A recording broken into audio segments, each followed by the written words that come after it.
ప్రధాని మోదీతో సీఎం చంద్రబాబు గంటపాటు సమావేశం కావడం ప్రాధాన్యత సంతరించుకుంది. ప్రధానంగా వారి మధ్య ఏపీ అభివృద్ధిపై చర్చ జరిగినట్లు, అంతేకాకుండా పలు విషయాలపై చర్చించినట్లు తెలుస్తుంది. ఏపీ సీఎం చంద్రబాబు ఢిల్లీలో బిజీగా గడిపారు. ఎన్డీఏ పక్ష సమావేశానికి హాజరయ్యారు. అనంతరం వరుసగా ప్రధాని మోదీ, కేంద్ర హోంశాఖ మంత్రి అమిత్ షా, ఇతర కేంద్ర మంత్రులతో సమావేశమయ్యారు. అయితే గతంలో ఎన్నడూ లేని విధంగా ఈసారి సీఎం పర్యటనకు ప్రాధాన్యత సంతరించుకుంది. ఫిబ్రవరిలో కేంద్ర బడ్జెట్ ప్రవేశపెట్టనున్నట్టు నేపథ్యంలో కీలక ప్రతిపాదనలతో చంద్రబాబు ఢిల్లీలో అడుగుపెట్టారు. గత బడ్జెట్లో కేటాయింపులపై సైతం చర్చలు జరిపారు. సాధ్యమైనంత త్వరగా ఆ కేటాయింపులను జారీ చేయాలని కూడా విజ్ఞప్తి చేశారు. ప్రత్యేక పరిస్థితుల్లో కూటమిని ఏపీ ప్రజలు గెలిపించారని, ఆ నమ్మకాన్ని వమ్ము చేయకుండా ఉండాలంటే కేంద్రం ఇతోధికంగా సాయం చేయాలని కోరారు. దీనికి ప్రధానమంత్రి మోదీ సానుకూలంగా స్పందించినట్లు సమాచారం. విభజన జరిగిన 10 ఏళ్లలో కేంద్రం నుంచి ఇటువంటి సానుకూలత ఎప్పుడూ చూడలేదని కూటమి వర్గాలు చెబుతున్నాయి. ప్రధాని మోదీతో సీఎం చంద్రబాబు సమావేశం కావడం ప్రాధాన్యత సంతరించుకుంది. ప్రధానంగా వారి మధ్య ఏపీ అభివృద్ధిపై చర్చ జరిగినట్లు సమాచారం. పోలవరం ప్రాజెక్టు నిర్మాణంతో పాటు అమరావతి రాజధానికి సహకారం అందించాలని ప్రధాని మోదీని చంద్రబాబు కోరినట్లు తెలుస్తోంది.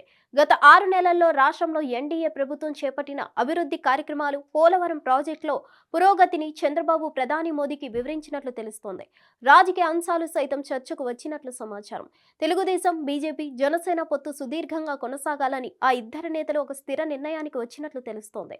రాష్ట్ర అభివృద్ధి తనకు విడిచిపెట్టాలని, రాజకీయంగా ఎన్డీఏకు సహకారం అందించాలని చంద్రబాబును ప్రధాని కోరినట్లు తెలుస్తోంది. ఈ సమావేశం అనంతరం చంద్రబాబు తన ఎక్స్ ఖాతాలో ఆనందం వ్యక్తం చేశారు. ప్రధాని మోదీతో సమావేశం ఫలప్రదం అయినట్లు చెప్పుకొచ్చారు. ప్రధాని మోదీతో భేటీ అనంతరం సీఎం చంద్రబాబు వరుసగా కేంద్ర మంత్రులతో సమావేశమయ్యారు. ముందుగా కేంద్ర మంత్రి అమిత్ షాతో 45 నిమిషాల పాటు సమావేశం కావడం విశేషం. మరోవైపు కేంద్ర ఆర్థిక శాఖ మంత్రి నిర్మలా సీతారామన్తో భేటీ అయిన చంద్రబాబు రాష్ట్రానికి రావాల్సిన నిధులు, కేటాయింపులపై చర్చించారు. అంతకుముందు కేంద్ర ఉక్కు శాఖ మంత్రి కుమారస్వామితో సైతం భేటీ అయ్యారు. విశాఖ ఉక్కు ప్రైవేటీకరణ జరగకుండా చూడడంతో పాటు పలు అంశాలపై చర్చించారు.